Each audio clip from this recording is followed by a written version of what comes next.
diseñar y dirigir este ciclo sobre el sur global para la Fundación La Caixa. Esta sesión de hoy han sido 3 sesiones en el Palau Macaya de la Fundación La Caixa, que es a su vez Centro UNESCO en Ciencias Humanas y Sociales. Es la tercera sesión, como digo, de este ciclo.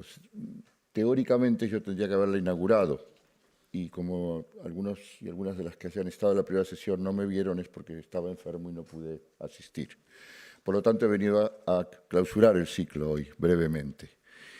Quiero agradecer una vez más a la Fundación La Caixa, especialmente a Mónica Badía por su gran ayuda para poder lograr hacer este ciclo, y también a Pep Ollier, el director del Palau Macaya.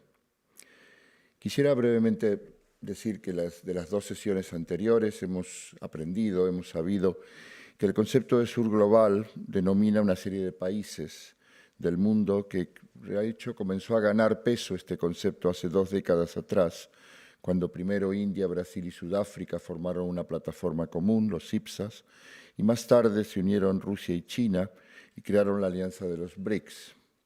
Y desde ahí se han formado otras múltiples alianzas y plataformas. Lo que les une a casi todos estos países, de los que yo tiendo a excluir actualmente a China y a Rusia como sur global, es ser geográficamente del sur y el haber sido colonias de los imperios europeos y ya en el siglo XX haber sido en mayor o menor medida dominados por la hegemonía de los Estados Unidos. Lo que les une también son grandes problemas de desarrollo, en algunos casos falta de integración de sus propias minorías en un marco común de leyes y derechos, también abultadas deudas externas y diferentes formas de gobierno. También les separan muchas cosas. Hay países inmensos como India y Brasil, que además son potencias regionales, y estados pequeños como las islas del Caribe. Algunos están en la vanguardia de desarrollos tecnológicos, otros no han logrado salir de la pobreza de la época colonial, algunos son estados denominados frágiles y muchos de ellos sufren guerras. La mayoría, sin embargo, de ese sur global heterogéneo, exigen reformas en el sistema internacional, en los campos financieros y del comercio global, en el sistema de poder multilateral, especialmente de las Naciones Unidas, y en el cumplimiento del derecho internacional. Más aún en esta época de ascenso de tendencias antidemocráticas y de falta de respeto a las normas internacionales, en y por parte de los países del norte, algunos estados del sur luchan por mantenerse democráticos, aunque sean imperfectas sus democracias, y para que se fortalezcan instituciones como la Corte Penal Internacional o el Tribunal Internacional de Justicia. Este ciclo que termina hoy fue pensado realmente para presentar, divulgar y debatir sobre ese sur global diverso y cada vez más exigente, para ver sus características y políticas, para ver qué posibilidades tienen de reformar el sistema multilateral y financiero internacional y qué respuestas, que es lo que vamos a discutir hoy, debería tener o haber desde Europa y Estados Unidos en campos como, por ejemplo, los pactos verdes, la gestión de las migraciones, la prevención de las guerras o la refinanciación de las deudas externas. Por lo tanto, quiero agradecer a todos los que asisten hoy y agradecer también a quienes hayan estado en las sesiones anteriores y, por supuesto, a los ponentes y moderadores anteriores y los ponentes y la moderadora de hoy. Y esperamos realmente que este haya sido un ciclo de interés para entender mejor en este mundo complejo en el que vivimos. Muchas gracias y doy la palabra a Aurora Mínguez para presentar esta sesión. Gracias.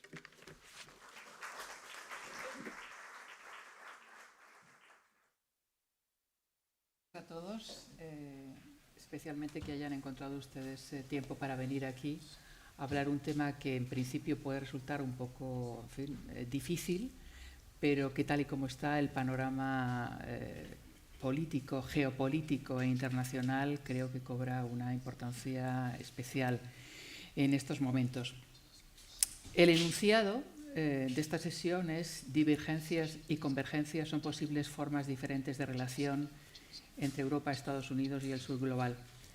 Como ustedes se están dando cuenta perfectamente, siguiendo, aunque sea de una manera mínima, lo que está ocurriendo, Naturalmente, la respuesta tiene que ser imprescindible. Sería ideal si fuera una respuesta unida, pero probablemente cada grupo, cada bloque va a intentar buscarse la vida para, de momento, que no ser arrollado por este temporal o este tsunami que se llama Donald Trump. De hecho, una persona que ustedes conocerán, sobre todo por la proximidad geográfica, el presidente francés ha dicho que la llegada de Trump a la Casa Blanca ha sido realmente un electroshock para toda Europa. Está claro que su nacionalismo económico y político es un reto para todos nosotros, nos va a obligar forzosamente a reevaluar nuestras propias relaciones bilaterales con Washington, va también a cambiar las relaciones entre los vecinos y vamos a ver en los próximos años o los próximos meses probablemente nuevos matrimonios forzados o forzosos y otros matrimonios prácticamente por interés. Lo que está claro en estos momentos es que la brújula de Estados Unidos ya en la época de Biden empezó a desviarse de Europa. Ya nos advirtieron en su momento, por ejemplo, la administración Biden, que teníamos que ocuparnos de nuestra defensa. Ahora Europa ha sido humillada, ustedes lo están viendo con el asunto de Ucrania, como nos han dejado completamente al margen.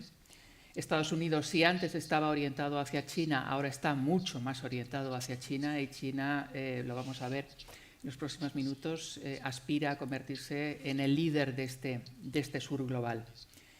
Y también, naturalmente, Estados Unidos está empezando a vivir una especie de luna de miel con Rusia, a pesar de lo que sabemos de Vladimir Putin, y vuelve a ser un interlocutor válido y, naturalmente, Rusia va a aprovechar estos momentos para conseguir tener un papel preponderante en el mundo.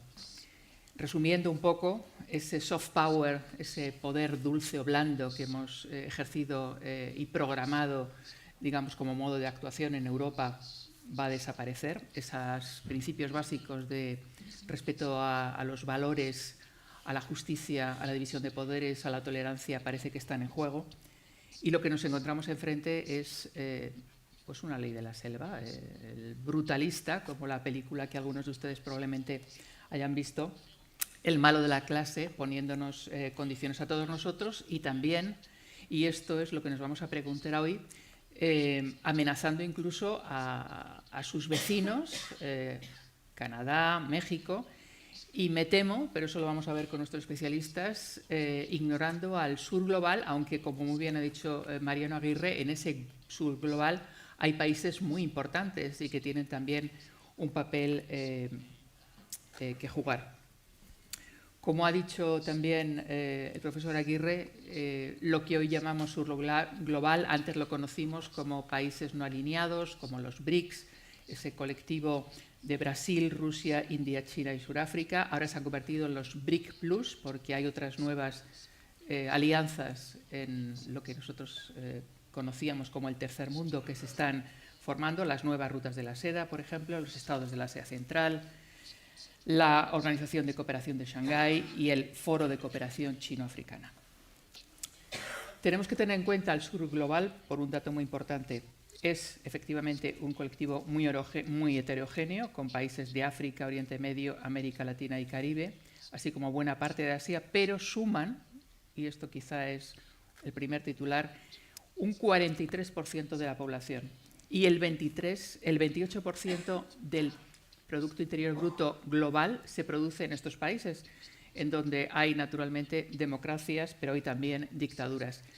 Muchos de ellos tienen un trasfondo colonial, sus miembros no siempre están de acuerdo en asuntos esenciales y observan naturalmente cómo para Rusia estar en este colectivo no solamente es una aspiración de poder y también una forma de terapia, de decir, bueno, aquí por lo menos me quieren, sino que también está buscando, habida cuenta de que tiene sanciones europeas muy fuertes encima, está buscando también negocio y los países del sur global son buenos clientes, con lo cual vende petróleo y gana prestigio. Y para China, naturalmente, es la gran oportunidad también dentro de este club de convertirse en la gran potencia, la única potencia que puede hacer frente a los Estados Unidos. Hay algo muy importante también que caracteriza a este club del sur global, y es que sus miembros no se preocupan, como nos preocupamos en Europa, por el tema de los derechos humanos. Para ellos lo importante es la seguridad. Y en el caso de China es más que evidente que, por más que se les han hecho llamamientos a través también de los acuerdos comerciales que han sellado, por ejemplo, en el caso evidente de Europa, Alemania, ellos realmente lo que les interesa es la economía, que no les hablen de seguridad, si eso significa respetar a los derechos humanos. Y con Xi Jinping, además, como líder desde hace 12 años en Pekín, pues hay muy pocas posibilidades de que las cosas vayan a cambiar. Así que, bueno, pues este es el panorama. Como ven, no es precisamente lo más optimista que nos gustaría, pero para eso tenemos dos personas que a lo mejor nos ofrecen algo de luz. A mi izquierda tenemos a Aude Darnall, que es analista y directora de proyectos del sur global en el Orden Mundial del Instituto Norteamericano Stimson, con sede en la ciudad de Washington. Nos ha estado contando hace unos minutos cómo era el clima en la capital federal. Y a mi derecha está Patrick Costello, que ha trabajado como alto funcionario europeo durante 27 años. Ha trabajado estrechamente con Margot Wallström, con Chris Patten o con alguien que a ustedes les sonará especialmente, con Josep Borrell. Es analista de temas comunitarios, asesor de varios organismos internacionales, entre ellos el European Partnership for Democracy. Y voy a empezar con una pregunta para Aude. Y voy a citar algo que escribí hace poco en una revista que se llama Le Grand Continent. Las opiniones despectivas hacia los BRICS en particular y el concepto del sur en general han dominado los círculos políticos estadounidenses porque su diversidad y sus diferencias internas serían y son incapaces de cooperar entre sí. Con Trump, esto que decías hace unas semanas en este artículo, lo que nos podríamos preguntar es si para él el sur existe.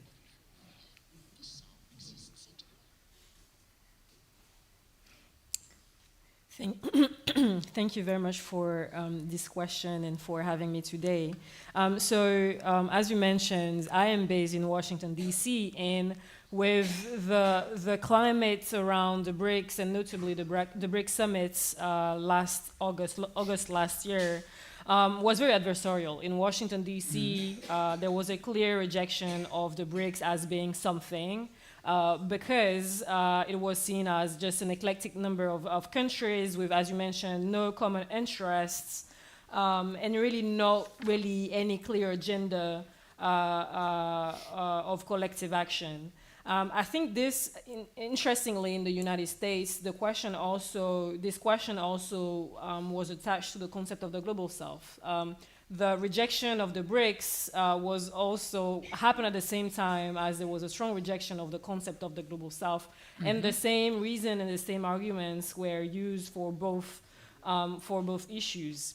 But that being said, I think that the fact that there is so much clouds for different countries trying to join the global south, the BRICS group, and Indonesia being the latest new members, shows really the failure of the international system and current global governance institutions, and notably also the failure of Western states and the United States as a leader as being able to make the system work. As we've seen countries that are not adversarial to the United States, I mean, Indonesia, Brazil, India, South Africa, I mean, those countries are partners of the United States. They're partners of EU countries, of the Europeans, and yet they are dissatisfied with the international order. It's not new, right? Their demands, the challenges that they are facing are not new.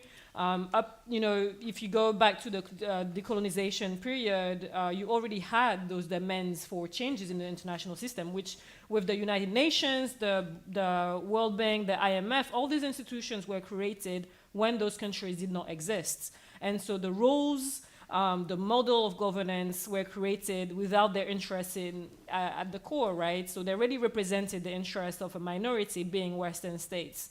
So I think that the popularity that we're seeing currently with the BRICS is really a reflection of just the failure of multilateralism as we see it. Unfortunately, in the United States, with this idea of U.S. exceptionalism that we saw also under the Democrats' administration with the Joe Biden administration, the United States and the administration really clinged into this old world order where the U.S. was the unipolar power, the police of the world, the leader of the international system, the guardian of international law, and that led to this sort of analysis, right? This dismissal of other countries' interests, their demands, and their power, right? Their diplomatic power on the scene.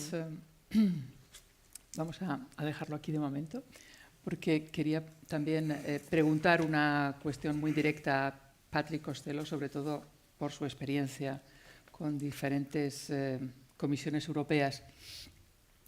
Después del ninguneo que hemos sufrido, lo hemos visto en la conferencia de seguridad de Múnich el fin de semana pasado, donde nos ha reprochado a los europeos incluso no ser suficientemente tolerantes por practicar cordones sanitarios, viendo las últimas actuaciones de Trump, da la sensación de que la Unión Europea se ha quedado como paralizada, bloqueada, en shock. ¿Cómo lo interpretas? Thanks, and thanks for the question. Very quickly, because I'll come back in more detail later, but in shock, I think, is the right description. Paralyzed, we don't know yet. I mean, there have already been 2 meetings at heads of state level, and there will certainly be more. And the question is going to be, there's a very clear set of choices facing the Europeans now, because if they don't manage to organize specifically their defense capabilities in a way that is independent of the US security umbrella, then the future looks very bleak. And the fact that Europe has been kept out of the talks on the future of Ukraine increases that urgency. But I would also add a third element, which I think is really important in this, that it is not just about the policy implications for Europe of what Trump is doing. There are also political implications for Europe, which in some ways could create even more difficulties for the Europeans to solve it. Specifically, there are now, let's take an example. If there is a peace agreement in the Ukraine, whatever the content of that peace agreement and whatever the security consequences of it, that will remove one of the main obstacles for the 2 big groups of the far right at European level, the Patriots for Europe and the European Conservatives. One, the leading figure is Orban, the other, the leading figure is Meloni. A deal in Ukraine will remove one of the main obstacles to the merging of those 2 groups. If those 2 groups merge, in the European Parliament, they will be the second political group. And at the level of the member states, there are now 1/3 of the member states in which the far right plays some role, whether it's a far right government, or they're in coalition, or there is some parliamentary support for them. So the political impact of Trump is to strengthen the hands also of the far right in Europe. And we've seen that with the way in which Elon Musk is removing the last taboo in German politics in supporting the AfD for Sunday's elections. The stronger that those political forces become, the more difficult it will be for Europe to create a united response to the fact that the Americans are removing the security umbrella from Europe. So I think that is also part of how this needs to be dealt with. Ujú. Como ven, tenemos una tarde muy interesante, no solamente para hablar del sur global, sino de estas nuevas relaciones y de estas nuevas tensiones que están surgiendo. Vamos a empezar ya con la intervención de Aude, seguirá después la de Patrick y después tendrán ustedes la palabra para plantear todas las preguntas que quieran sobre cualquier tema. Tenemos dos personas aquí que realmente es un privilegio tener dos visiones, digamos, muy amplias sobre los temas y los retos que están llegando y que están por llegar. Aude, cuando quieras. Thank you very much. So I think what we've just heard just a few minutes ago shows a very bleak picture of multilateralism just across the boards, whether within the international organization, whether within the EU or with the United States, right? So we know that the multilateral system doesn't work, and it has not been working for a while. That coupled with pressing global challenges such as the climate crisis, external debts crisis, but also issues such as the impact of the war in Ukraine on food and energy crisis. You know, all of this really accentuates has particular impacts for global south countries, which are the most vulnerable to these issues. And so what we're seeing within this very bleak context is at the same time new balance of power with emerging powers which we discussed, such as India, South Africa, Brazil, but also smaller countries like Barbados, for instance, which have been quite active with Prime Minister Mia Mottley on the question of climate and the reform of the international financial architecture, the IMF and the World Bank. And so we have these moving pieces where the most vulnerable countries that have been historically put on the margins of the international system decision-making processes are raising their voices again. As I mentioned earlier, it's not new, their demands are not new. However, they're stronger. They also have China, which is a strong partner for the vast majority of them, which has economic investments power, and that has really very actively been competing with the United States and has become the first trade partner for many of these countries. And so within that, we have the United States, which continues to cling on this old image of the world order, and now we have Trump, which is an even bigger issue when it comes to multilateralism, simply because he doesn't believe in it, right? He doesn't believe in multilateralism. He doesn't believe in climate. He's all about America first. And the many executive orders that he's been taking in the first weeks of his administration is really the evidence that he's putting into action what he's been saying for the past months. And so we have this, and then on the other side we have the Europeans, which are, as you mentioned, very shocked and who seem to have been very unprepared. I'm not so sure that in the rest of the world there is so much more preparation, to be honest. And we're yet to see how leaders around the world, such as in India, will react. But we're already seeing in South Africa, for instance, that the government is still strong in their boot, right? Previously, with the former Minister of Foreign Affairs, Naledi Pandor, she had used some very strong words against the Biden administration, talking about, refusing to be bullied by the United States when it comes to South Africa foreign policy towards the war in Ukraine and the war in Gaza. And just a few days ago, President Ramaphosa also mentioned the word bully, right? Refusing that. So we're already seeing some strong reactions in the South, but generally speaking, I think we can say that despite the pressing global challenges that we are all facing, the climate crisis is also affecting you in Europe, in Spain. It's also affecting the Americans. Despite this, we are seeing a sort of apathy and really the status quo being preserved when it comes to the reform of global governance, which is essential if we want to find common solutions to these issues. And so when it comes to the United States, and just perhaps a few words about the strategies, we have, in terms of Global South countries' leadership, we've seen different strategies. The G20, for instance, is one that this year I think is going to be very interesting to look at because South Africa is presiding over it. Last year it was Brazil, before it was India, and before it was Indonesia. It's the first time that we've had so many different countries from the South presiding over the G20. Next year is going to be the United States. The United States. And the United States is not, I mean, Rubio has already said that he's not going to attend the G20. So some people are starting talking about the G19, right? So you have the G20, you have the BRICS, obviously. And then you have some countries like Barbados, which have been very fierce leaders on the international scene with the Brisson Initiative, which is a set of proposals to reform the international financial architecture to be able to unlock financing for climate and sustainable development.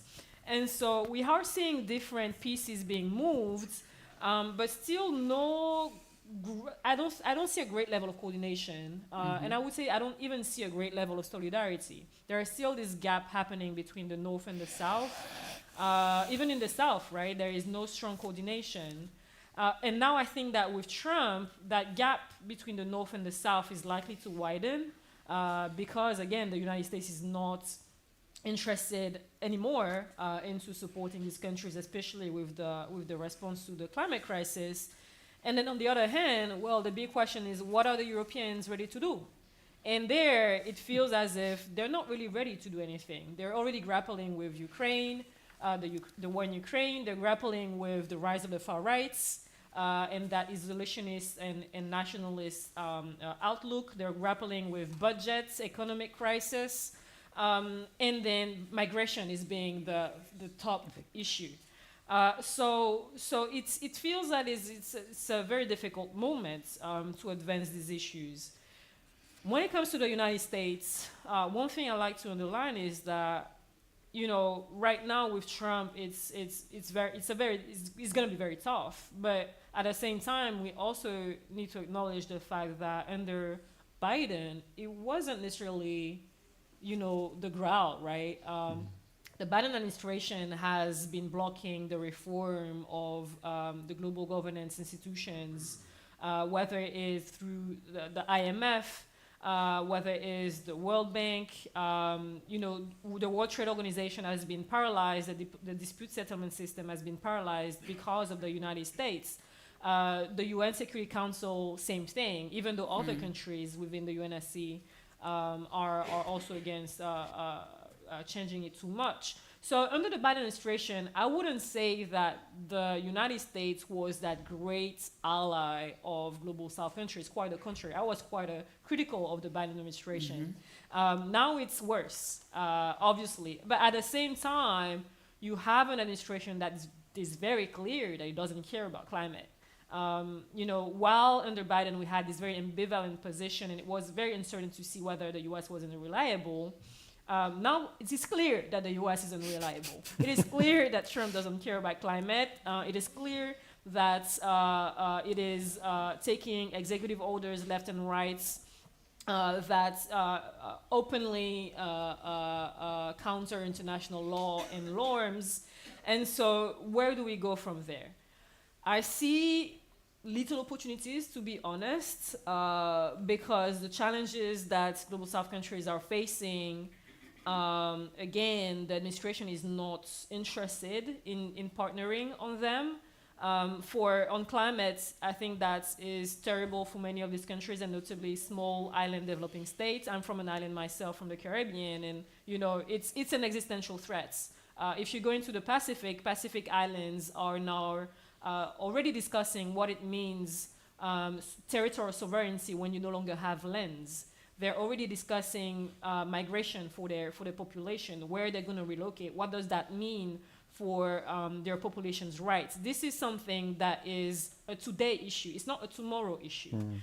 So so on the climate front, I don't see much possibilities of opportunities with the U.S.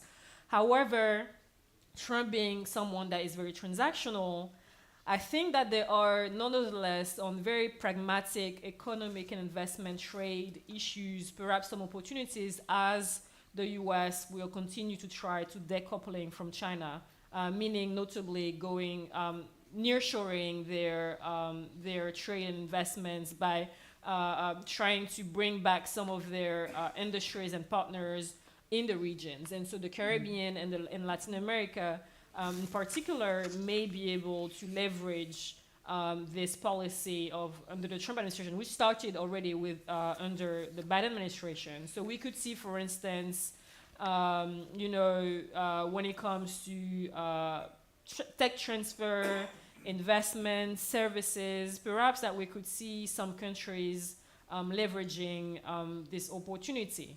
But on the wider issue of global governance reform, then I'm much more skeptical. On other things such as the G20, as I mentioned, the U.S. is not going to be there, and so that leaves a big question of what does that mean for reform. I personally think that the withdrawal of the United States can open the door for reform, because if it indeed withdraws from the World Bank, for instance, if it substantially reduces financing, then perhaps it could be a way for countries, and notably for European countries, to kind of be a real partner and ally for Global South countries and advance the reform there, because after the U.S., European countries putting together their their shares and their quotas at the IMF are weighting the most. So could we imagine that there is enough political will on the European side to advance on this? I see Patrick is loving it, so it's a big question mark there. But that's something very pragmatically that I could mention. In terms of the BRICS, we've already seen attacks by the Trump administration with the threats to impose 100% tariffs on countries members of the BRICS should they continue with the de-dollarization project, right? Trying to use other currencies in their exchanges to counter the weaponization of the dollars. Then the question is whether he will go through these threats. Obviously, many of these countries are primary partners of the United States. I mean, China, we've already seen it with the tariffs. At the end of the day, the people that will suffer are also people in the United States. And so the question is, will the Americans continue to accept these policies? And we're seeing a bit of movement, but the question is whether there will be more organization of movement and protests with their votes in the next legislative in 2 years, and will that undermine Trump's power? We were discussing that earlier, and the question was, well, will there even be elections, right? And will it be too late then? I think those are very, very important questions. But again, those are places where I think that we could see movements in the next few months. And then in the end, in terms of pragmatically looking at how the United States can engage in these countries, given that at the administration level we will unlikely see positive actions. One of the conversations I've had recently with peers, notably from Brazil, they were talking about subnational engagement. So talking about, representative at Congress, National Assembly, mayors, state governors, and those. So Plataforma CIPO is the think tank I'm discussing about, which is a Brazilian think tank. They conducted kind of a visit delegation, right? And so they were able to organize that kind of people-to-people exchanges. And perhaps indeed that this is certainly a path that can be explored, trying to build that bottom-up pressure. So through the governments, the states' governments, so the friendly ones like California, for instance, they were mentioning, through representative at Congress, especially on the Democratic side, on the Democrat side. I've myself had some very good working relationships with some offices who are, very much interested in climate action, who are interested in reforming the international system. So I think that this definitely going to probably be one way in the United States for many countries. And I think that it could be interesting to explore whether that can be done as well with Europe, right? I'm not familiar with the different, National Assembly and Congress in the different countries, but perhaps we could also see this type of partnerships trying to build bridges, not just at the leaders' head of states, which we generally see at the summits, but at the subnational level, cities, states, Congress, and so on and so forth. So I think this is something that is quite interesting to see, and perhaps something that could be explored as well with European countries.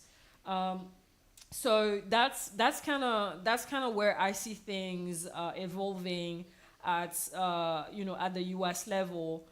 Then I'm quite interested as well in the role of European countries. I think that some of my peers are much more pessimistic and skeptical as me, and I think if over the past few days I've perhaps become even more skeptical after discussing with some European colleagues.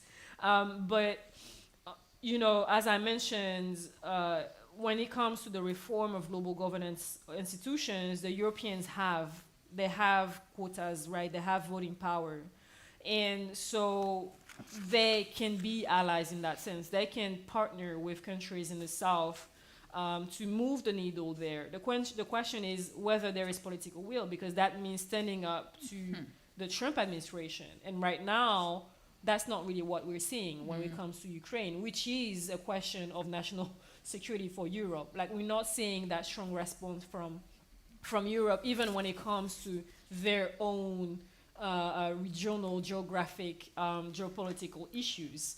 So there is this sense that Europe is turned inwards. There is obviously the rise of the far right throughout the region with nationalist policies, anti-migration.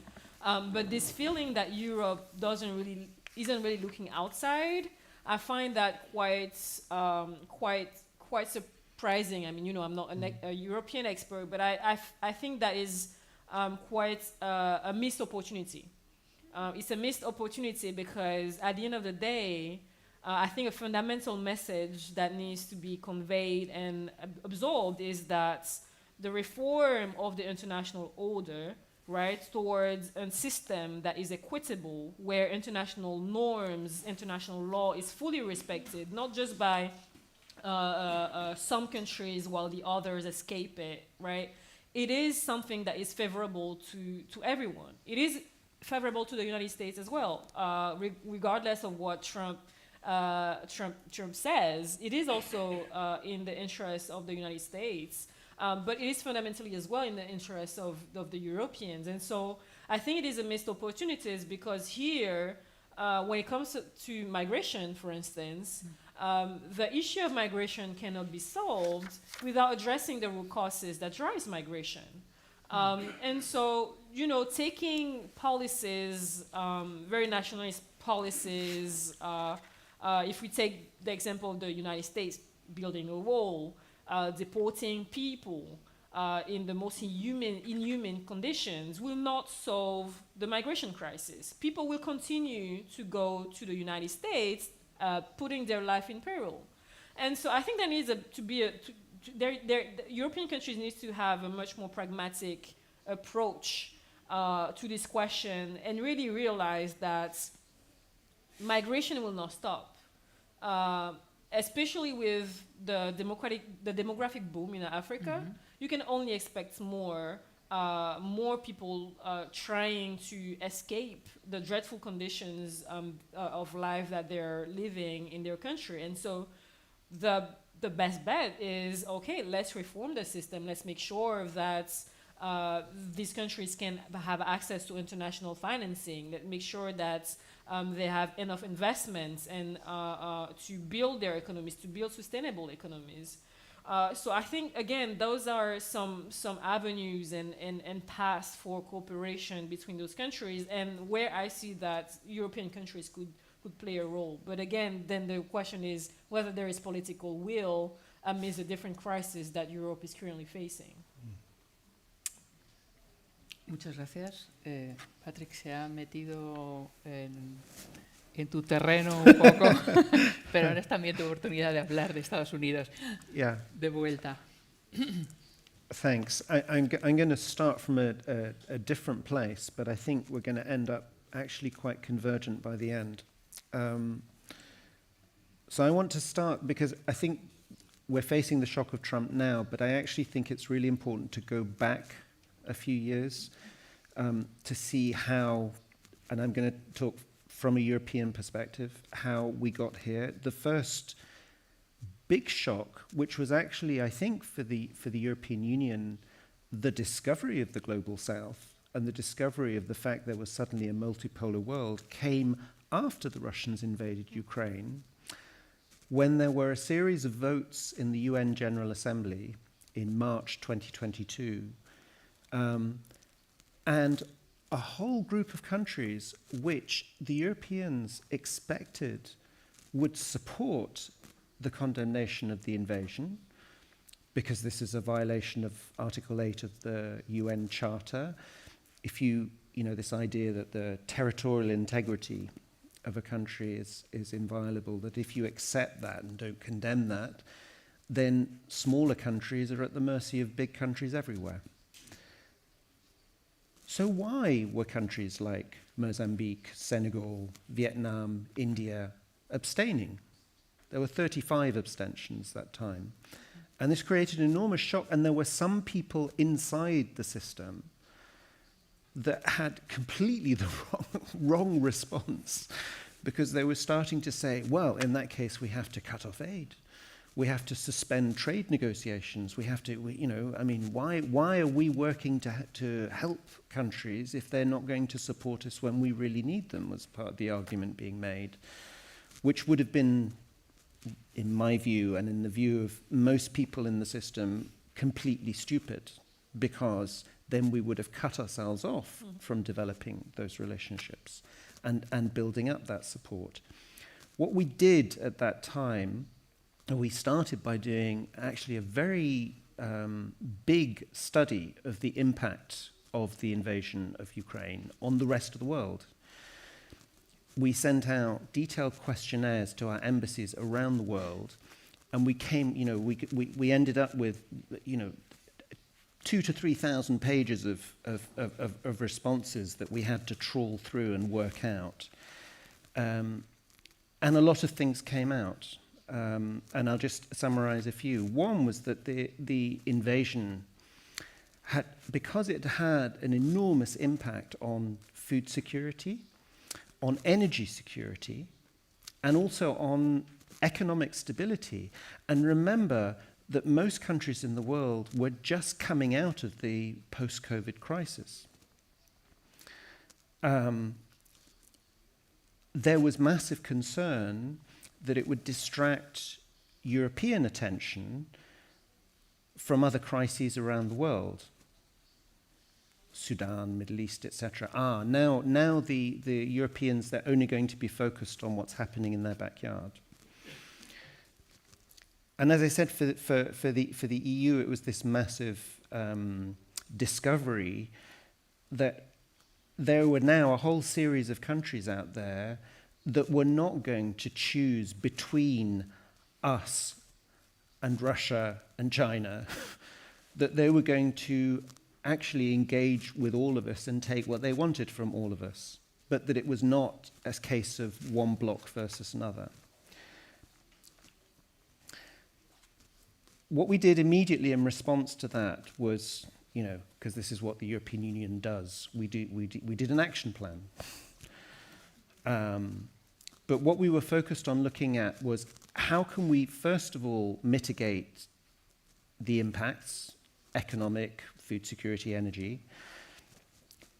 Secondly, how can we fight the disinformation, this was another thing that we discovered, that the Russian disinformation about the war in the global south was everywhere, and we discovered all sorts of ways in which that was happening. There were a couple of countries where the national press agency had been bought by Russian interests, and so of course was pumping out stuff about what was happening in Ukraine that simply wasn't true, and that was dominating the agenda.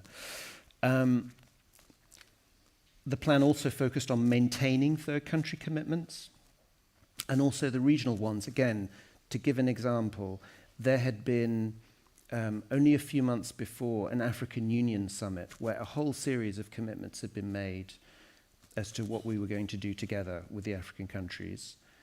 And the commitment was made by the EU that we need to keep delivering on that. We need to show that we are not going to be, what we say in English is robbing Peter to pay Paul, shifting resources from one part of the budget to another in order to solve this. I think most importantly, there was an agreement that we needed to invest in dialogue and policy engagement with different regions because the response on the consequences was different in different regions. And we could clearly identify that there were certain countries in each region which were, in a way, they had a big influence in the way in which the whole region moved and changed. Sometimes that group of countries is referred to as swing states or sometimes referred to as middle powers. But there was a sort of strong feeling that we needed to sort of work out what those countries were and to start talking to them about how we can work together better instead of doing what they always said we did, is that we only went to them when we wanted something from them, like we wanted them to vote for a Ukraine resolution in the UN General Assembly. So they wanted us to be responsive to their agenda. So we started this work, and then in September 22, at the UN General Assembly has a ministerial week, which is when all the heads of state turn up, and people working in diplomacy call it speed dating for diplomats because there are a million meetings happening at the same time. And in one of the meetings there was a meeting between the UN directors of all the G7 countries. And we were talking about our work on identifying certain countries in different regions and beginning to develop a different policy agenda with them, and discovered that a whole number of other G7 members were doing exactly the same and that there had been no discussion between them. So what came out of that was a kind of informal coordination among G7 members to try to share information and to work better on that. And I think there were, it was only a few months, okay, but there were in 2023 some initial successes, and I just want to list a couple of them. The G7 summit in Hiroshima, the heads of state of Brazil, India, Indonesia, Vietnam, and several others were invited to attend. I think that was the first time that had ever happened.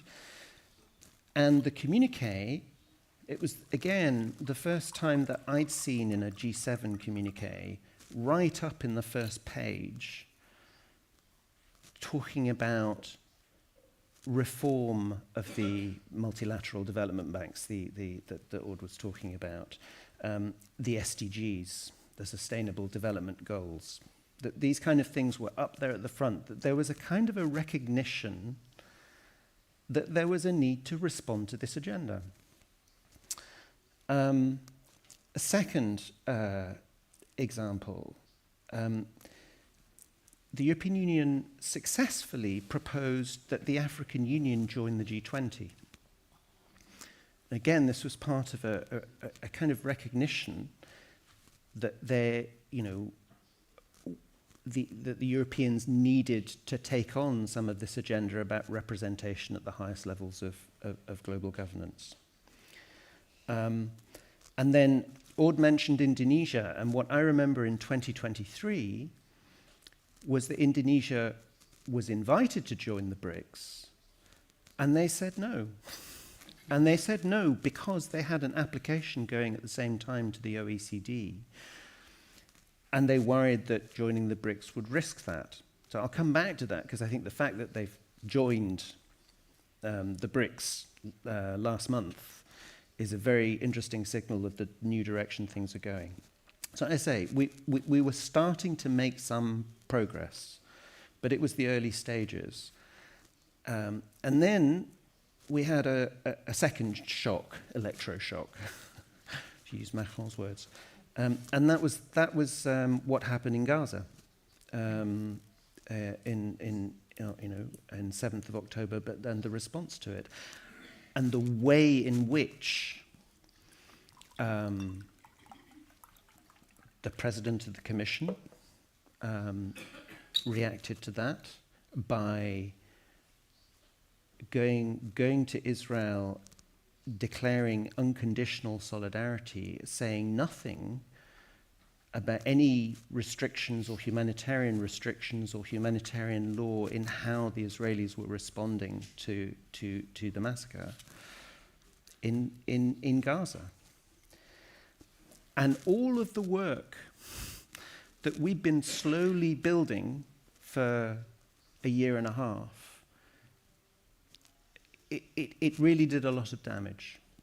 Because if you have, we are making the case that the bombing of schools and hospitals in Ukraine are war crimes, and then the same interlocutors are refusing to say the same about the bombing of schools and hospitals in Palestine, then many countries around the world look at this and say, well, how are the Europeans then committed to international law, the rules-based order, etc.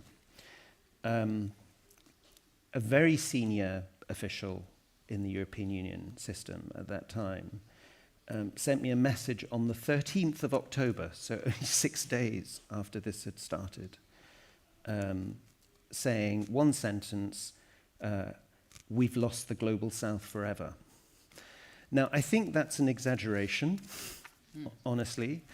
I think there was a lot of damage done to the EU as defender of multilateralism because of what happened in those first 2 months. I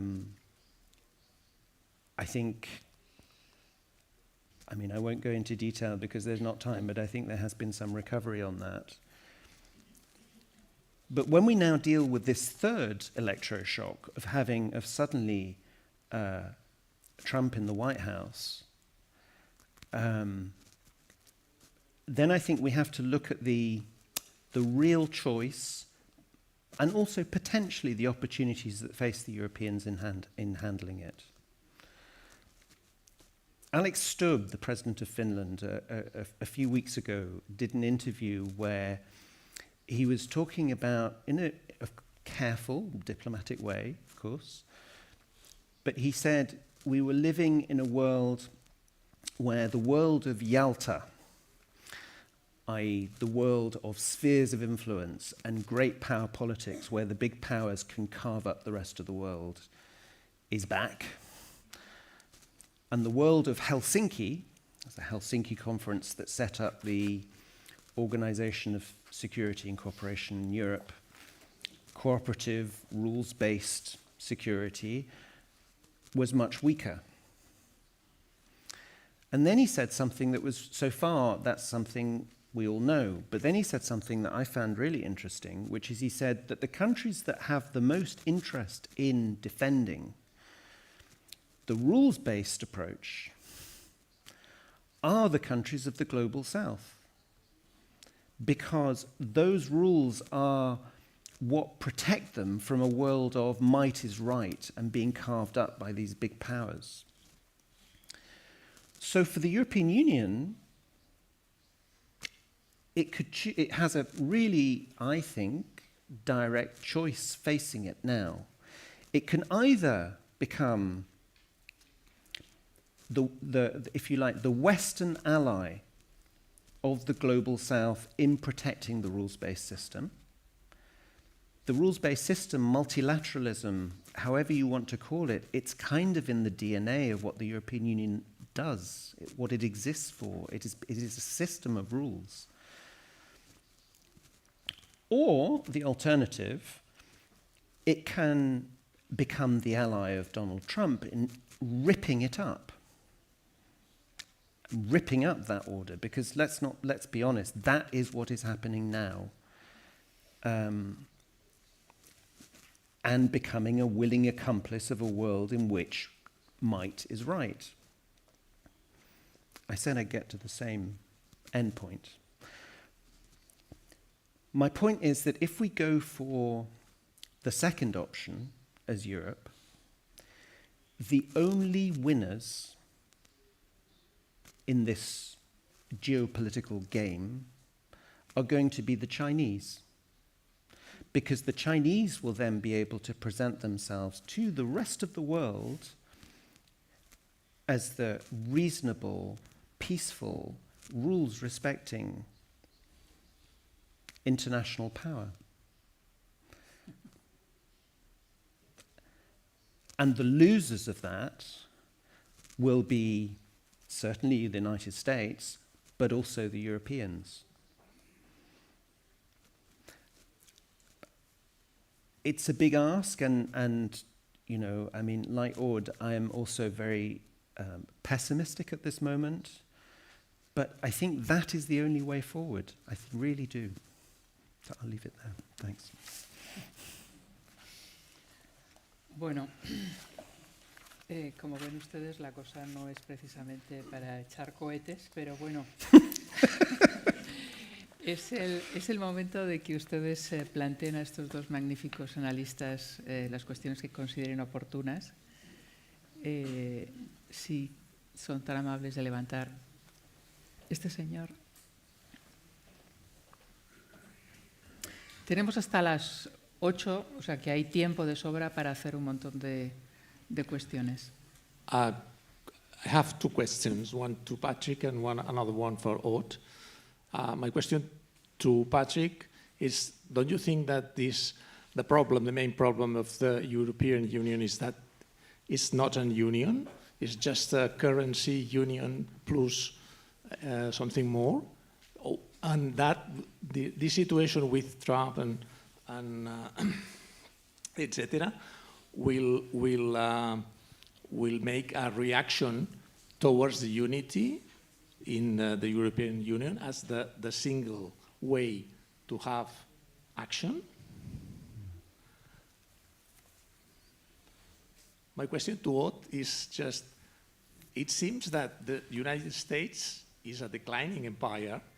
It's in this going down part of the curve, and Donald Trump seems to be a logical reaction to this situation, but in the short term, so in the long term, that will lead to nowhere.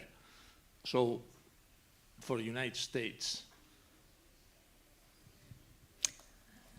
No sé si el resto de las personas en el auditorio han entendido sus cuestiones en inglés. ¿Podría repetirlas brevísimamente en castellano? And perhaps just repeat the question. The question to you. Yeah, the last parts. Yes. El traductor se las va a llevar al inglés. It seems that the United States is a declining empire. And so the election of a person like Donald Trump is a quite logical reaction in this situation. But what he makes in the short term, but because he has only 2 years, so a little bit more than 2 years to make things, will not lead to a change of this trend. Of the US. Yeah. ¿Han entendido todos los...? ¿Sí? Ok, pues entonces vamos con las respuestas. Okay. So, I mean, it's not a union in the sense that there isn't a single actor, the European Union, but it is a union in the sense that even though it can sometimes take quite a long time to make decisions, when it does, they work. And in my experience, the situations when the Europeans have been able to act decisively have tended to be in response to crisis. If there's no crisis, why bother? But when there's a crisis and there's a real need to work together, usually they do. That's my experience. So whether they're able to do it this time, who knows? But this is also why I mentioned in my very first intervention the question of the political impacts of Trump in the White House. Because that process of Trump's people and Musk and the various networks and foundations behind them supporting the European far right is also part of a game of trying to disarticulate Europe and stop it being able to function as a union just at the moment when it needs to function as a union.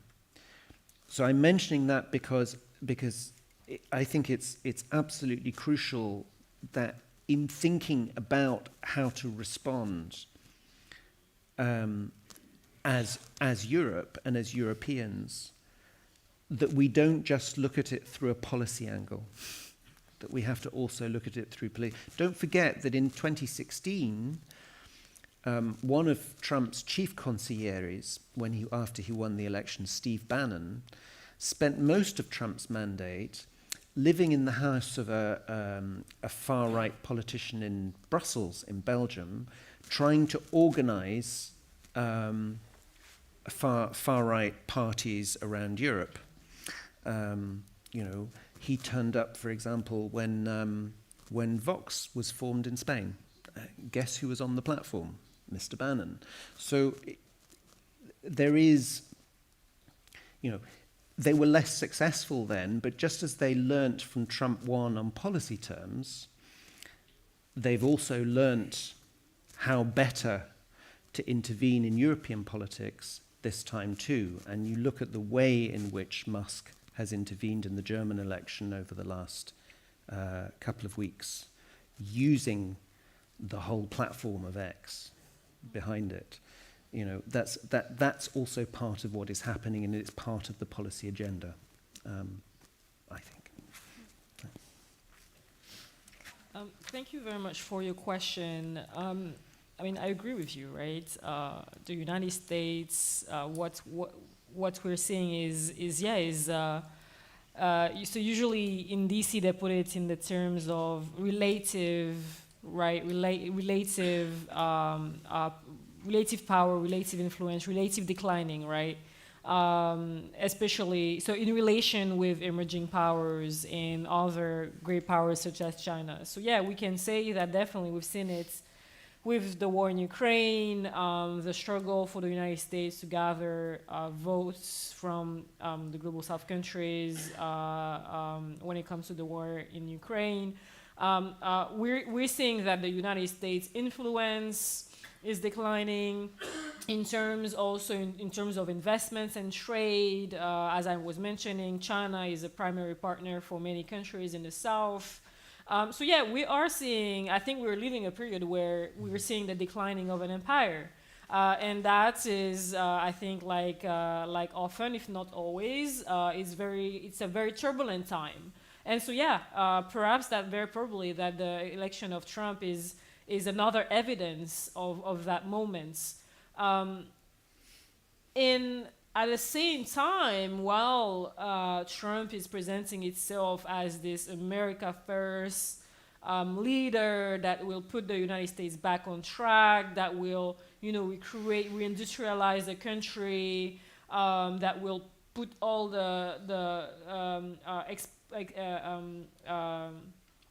all the illegal migrants out of the country and so on and so forth. At the same time, all of these policies are likely to continue to simply and even accelerate the declining of the United States, because the isolation of the United States is not going to serve its interests. That's why I was mentioning earlier that the whole reform of the international system is also in the interest of the United States. I mean, we've seen it diplomatically. What we've seen with the votes shows, right, that the fact that the international system doesn't work has repercussions when it comes to diplomatic partnerships. We're seeing it in terms of economic and trade opportunities, right? There was this thing with, the new international economic order of the 70s. The declaration was saying, which was, again, another of the movements back then where Global South countries demanded it and really put forth a set of proposals, the declaration that was at the United Nations. And there was this quote that was saying something like, the success of all of the system depends on the success of the parts. And so in a world where the different economies are intertwined and connected, the success of a flourishing U.S. economy depends on flourishing economies in the sub-region, in Latin America, the Caribbean, but also in Africa, Asia, Europe, the Middle East, I mean, everywhere, right? We are in this moment of globalization. And so I think that what we're seeing this is not, Trump and this administration may be portraying it as putting the U.S. back into full strength mode. I don't think that's what's happening. What we're going to see is, probably a further weakening of the United States. I mean, very, very pragmatically in terms of his promises to the American people, with bringing jobs back. That doesn't take just 4 years. Like these are like long-term plans. The decoupling from China, reindustrializing the country, that takes first rebuilding all these industries. That takes creating the jobs, and so training people, strengthening the skills of the workers. These are the type of policies that cannot be implemented tomorrow or even in 4 years. So I think that we've heard a lot of promises domestically that Trump made to the U.S. people, and a lot of people in the United States voted based on these economic promises. But a lot of them are unlikely. I'm very doubtful that he will be able to deliver on these promises in the next 4 years. Now, obviously, there is the question of what happens in 4 years, right? Like he's just, appeared in times as a king. There are, all these questions that, whether there will be elections and so on and so forth. He's mentioned, the idea of running again. So perhaps his plan is simply to stay there for another decade or something, and then he will have plenty of time to build these industries. But no, I think that realistically, the United States is probably not gonna go back to where it was 10 years ago. I mean, this is the unipolar movement is over. It's been over for a long time.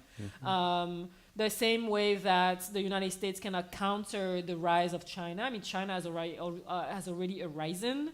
Other countries are continuing to rise. And honestly, is it really bad that other countries such as China, Brazil are getting bigger, are getting stronger economies? Is it bad? I don't think so.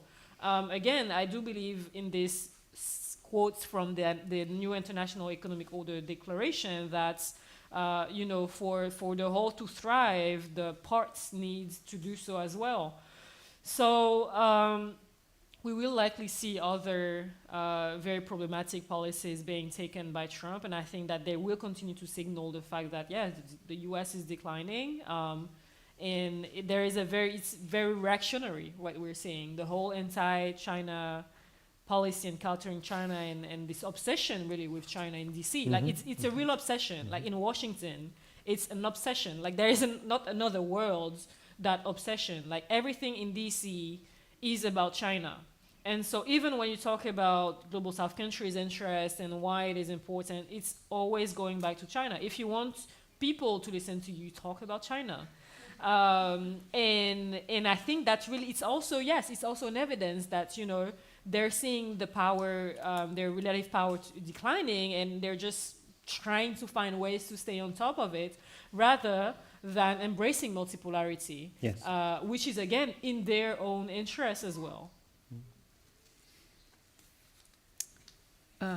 Este señor al fondo y después...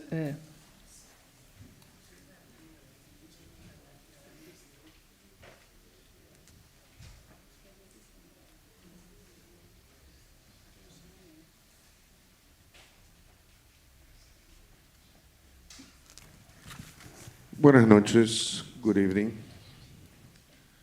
Voy a hacer la pregunta en inglés, así es más fácil para nuestros compañeros.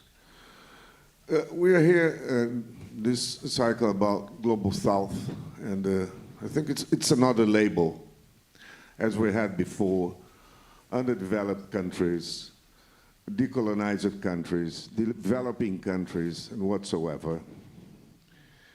And now, Global South. When we discussed that the international order is being questioned by the Global South because the Global South no longer agrees with the establishment, we have to remind that the United Nations, that we barely mentioned here tonight, was created 80 years ago, and 5 countries had the power of the veto. Mm-hmm. So they were the rulers, kind of, at that time, the winners of the war against Nazi fascism in Germany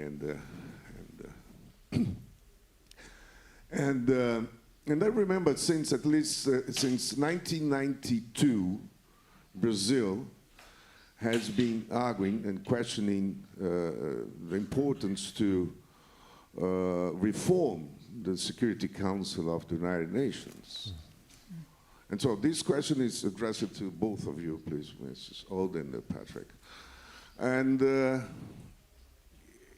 in my opinion, my humble opinion, if Europe and other regions of the country had supported more this idea to discuss and update the Security Council, maybe today we would not be discussing Global South, but the South's partners, or the global co-partner, whatever. So. Perdone, un segundo. La cuestión es simplemente si se puede o no se puede cambiar el Consejo de Seguridad. No es si se puede o no se puede cambiar el Consejo de Seguridad. Es que no hubo apoyo de Europa, o aparte de algunos países como Alemania, de cambiar el status quo del Consejo de Seguridad. Alemania no puede hacerlo en ningún caso. No, vale. Pero esa es la pregunta, lo digo porque Bueno, nos quedan 17 minutos y Sí, hay bueno, otra... Si tiene otra pregunta, por favor, formúlela. rápida, Patrick, from a European perspective, that today we're discussing security. Trump is saying, take the security on your hands. The mistakes that Europe made since 2014, especially in Ukraine, about Crimea. So what is the bill now the check that we'll have to pay? Thank you. Gracias. Okay. I'll Both. Yeah. So yeah, I'll start by the first part of the question, and I'll let Patrick answer about Ukraine. So yeah, we didn't discuss much of the United Nations. I mean, I did mention though that the institutions were created, you know, when most of these countries didn't exist because they were still colonized. I did mention that earlier, and the fact that it was indeed organizations that were created by a few for their interests and rather than the interests of the majority. I think one of the reasons why I don't speak much about the UN, generally speaking, is because I'm highly skeptical and cynical when it comes to the United Nations. The UNSC Security Council, to be very blunt, I don't think that we will see a reform happening anytime soon. And so that's why I don't speak about it. I leave my colleagues who are experts on the UN battle with it while I battle with the World Bank and the IMF. That being said, I guess the question was, would have a reform of the UNSC, the UN Security Council some years ago led to a different situation today? Probably, right? Probably because I think that the level of resentment would have likely been much lower than where it is today. That being said, the UN Security Council is only a small part of the global governance system. Obviously, the IMF and the World Bank are considered part of the whole UN system, but there are separate entities with their own governance system, which is also problematic.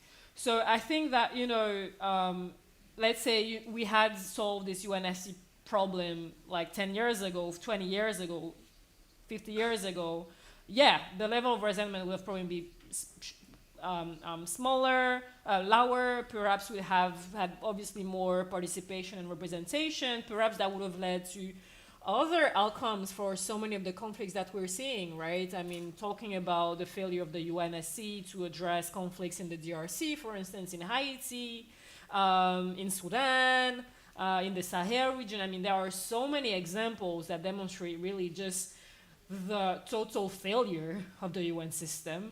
But I don't think that would have been enough.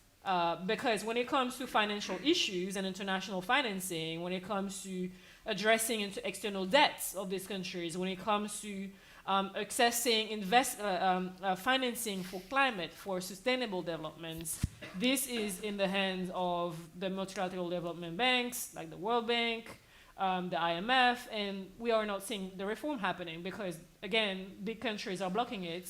And the European countries, despite their discourse that they are favorable to it, and I'm thinking notably about Macron, in France, that has been, portraying France as the, best partner of the global South. There have been a lot of flagship events and summits, like the Pact for the People in Planet. We have the Paris Peace Forum. I mean, you have a lot of flagship events happening, but in reality, we don't have much. And so that's why I asked the question earlier: are European countries ready to step up to the United States? Because pushing for the reform means that you step up to the United States. And actually, to come back to something that Patrick mentioned, which was, when it comes to the war in Ukraine, my big question is that it seems that European countries are really forever, pushing their boundaries, the red line, when it comes to the United States, right? What we've seen in Munich was really just atrocious. I mean, it's really pathetic. It's to be a little bit harsh, but we're seeing like the red line being pushed forevermore. And so the question is, at what point for European countries will they say enough is enough with the United States? We can no longer accept that. And that is not clear to me, because if what is happening today is not enough, and if they're deciding to go with Trump, then the question is, when are they stepping up for their own security, their own economic trade interests, diplomacy? What is the red line? At what point? Because there is this whole, I think even in terms of global governance and reform and the relation with China, there is also always this kind of fear-mongering narrative that if you push for reform, you're basically opening the door for a system that will be led by China. It's going to be worse than a system that is led by the US. First of all, I don't think that I've never heard anyone from Latin America to Asia saying that they want a system that is led by China, first of all. Second of all, saying that today with Trump, that didn't really age well, right? Because is a system that is dominated by Trump better than China? I don't think so.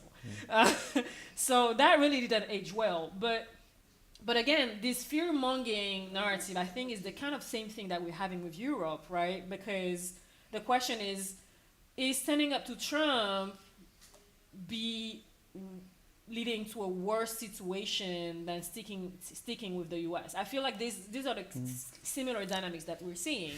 And so my big question then is, what is the red line? At what point European countries are saying enough is enough, what is happening cannot be accepted, and we are putting our shits together to face the United States, whether it is in terms of the UN, the Europe security, whether it is in terms of global governance. That is a big question mark. Appeasement or conflict? Not much to add, but I don't think there's any doubt that, I mean, there is an argument that there was, during the unipolar moment after the Cold War, there was a real opportunity to reform the institutions of global governance, and it failed. And it failed because, partly because the Americans were very comfortable being the unipolar leader of that world and using those that global governance for its own advantage. And you can then take that argument further and say that if that reform had been able to take place and had succeeded, that it would, that many of the conflicts that we are seeing in the world today might well not be there, because you would have a global system that would reflect the structure. So I understand where your question is coming from.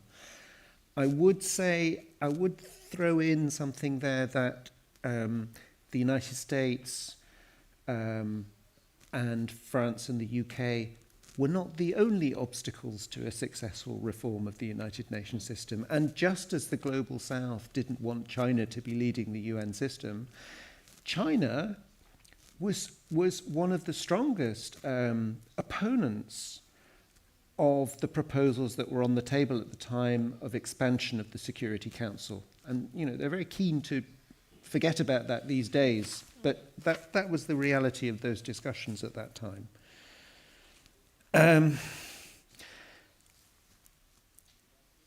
On Ukraine, I'd need to know more about what you mean by the mistakes to be able to understand it. But in terms of, if you like, where is the red line and when do Europeans say enough is enough? I really, the dilemma is that the moment at which Europe says enough is enough, or not says enough, or agrees that enough is enough, is not the moment that they're going to say it. Because in order to no longer be dependent on the United States security umbrella, is going to take a minimum of a decade. Yeah? Now, I just want to go quickly back into history, because the Europe's defense policy started out of an incident that happened in Bosnia, that when the Americans decided that they were going to provide arms to the Bosnian Muslims during that war, they closed down the comms for all of the NATO partners who were involved in that war, in order that they didn't see the American Hercules helicopters landing those arms into Bosnia. And this annoyed the British and French militaries so much that it led to a summit in Saint-Malo between the British and French prime ministers, which was the start of European defense policy. It all started from that. So that was a case of actually the Europeans, saying, we cannot live with that level of dependence on the United States, and we are simply going to do something about it. Now, it didn't develop in the way that it initially was going to, and there's a long, long story about that. But the reason I'm telling that story is because I think it's important that there is nothing preventing the Europeans developing those defense capabilities among themselves, but it will take time for them to do it. And that is why you will never get this kind of decisive moment where, you know, whoever it is, von der Leyen, Costa, you know, makes a big speech saying, that's it, it is the end. It just won't happen like that. The thing to be watching is what's happening, you know, the summits that are happening now, but also what decisions are made about the coordination of defense capabilities, and particularly about the common investment in developing those capabilities and where the money is going to come from, because that will be the sign of a decisive shift. Una última pregunta, nos quedan 5 minutos.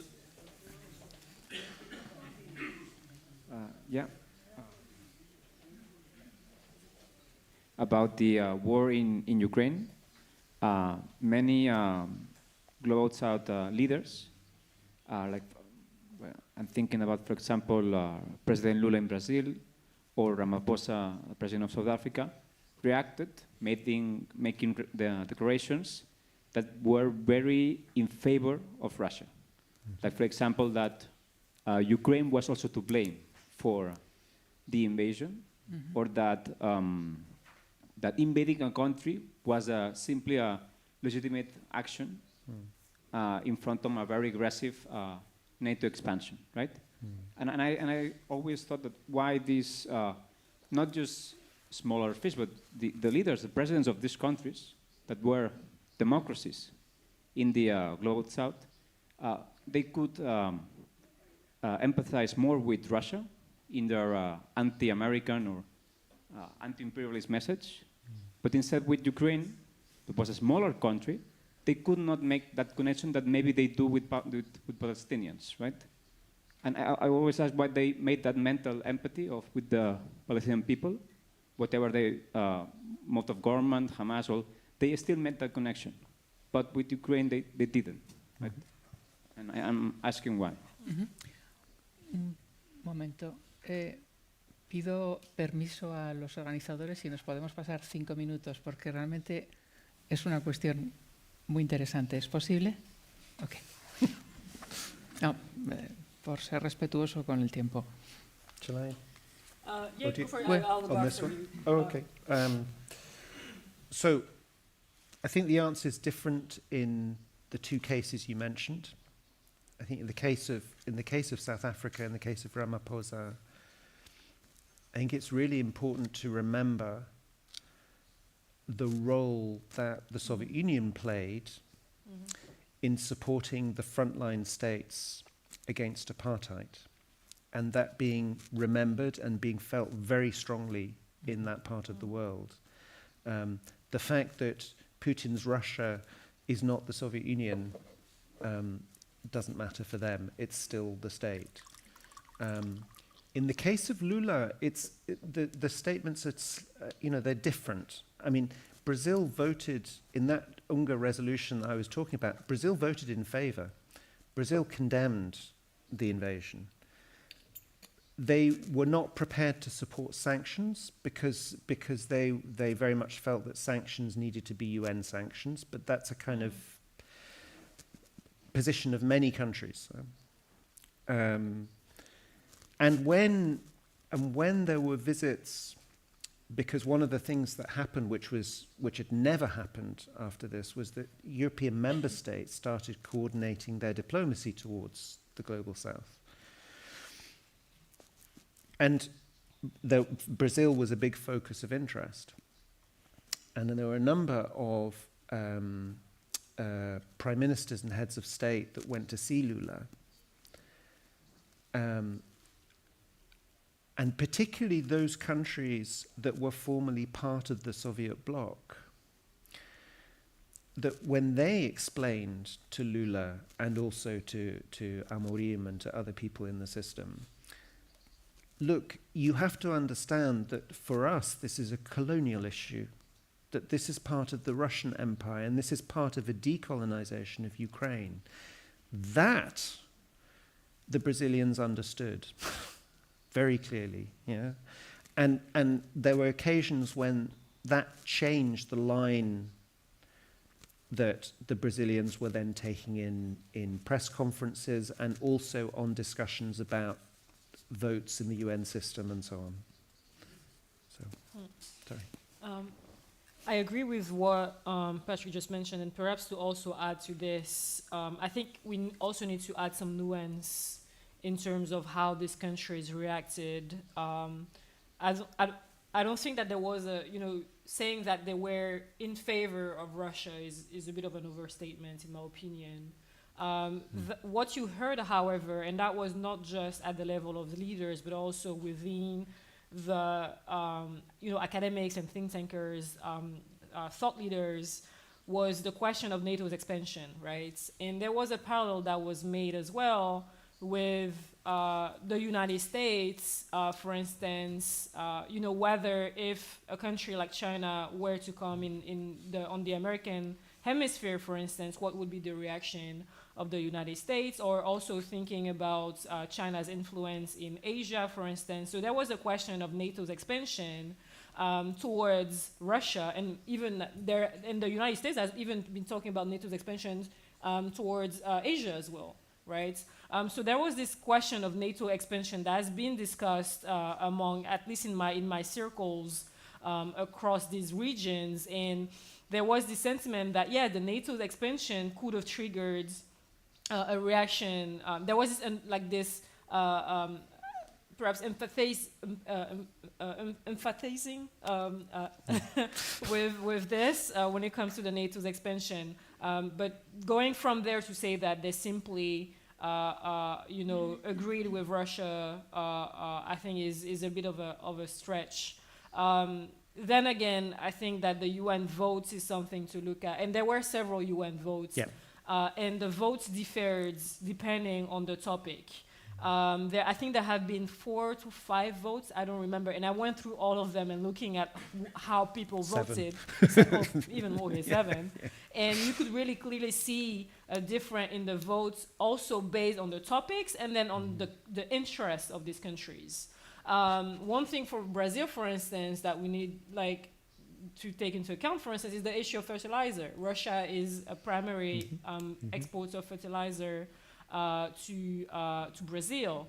If you look at countries in West Africa, for instance, Russia is a major exporter of grains, which is a primary food elements item for population. So you also need to take into account the pragmatic economic trades partnerships with these countries that they had with the United States, with Russia, in addition to this question of NATO, which I think is also one that needs to be discussed. I mean, it's extremely taboo in DC. This is something that you could have probably not discussed at the beginning of the war, but it is something that needs to be discussed, right? This question of NATO's expansion, and then as we're talking about the negotiation and the status of Ukraine, then it will be an important question. What will be the status of Ukraine to ensure some sort of stability in the region for the future ahead? And that also leads to the question of NATO's expansion. So whether people like it or not, I think that this shouldn't be simply a question of, oh, this is too taboo and we're not talking about this because this would legitimize the aggression of Russia. And I don't think that legitimizes it. I think it's an important realist question that needs to be discussed. Mm-hmm. Son las 8:04. Como ven ustedes, la geopolítica es apasionante, pero en estos casos también es enormemente deprimente. Como decía el señor que formuló antes la pregunta, los americanos nos salvaron de la dictadura nazi y ahora los europeos estamos prácticamente a la defensa de lo que puede venir de los Estados Unidos, lo cual no deja de ser enormemente chocante. En todo caso, gracias por su asistencia, gracias a la Fundación La Caixa, gracias también a UNESCO, que ha hecho posible también este coloquio. Esperemos que haya muchos más y esperemos también que lo siguiente sea un poco más optimista, un poco más rosado, porque si seguimos en esta línea probablemente nadie va a querer venir más aquí a escucharnos. Gracias a todos. Muchas gracias.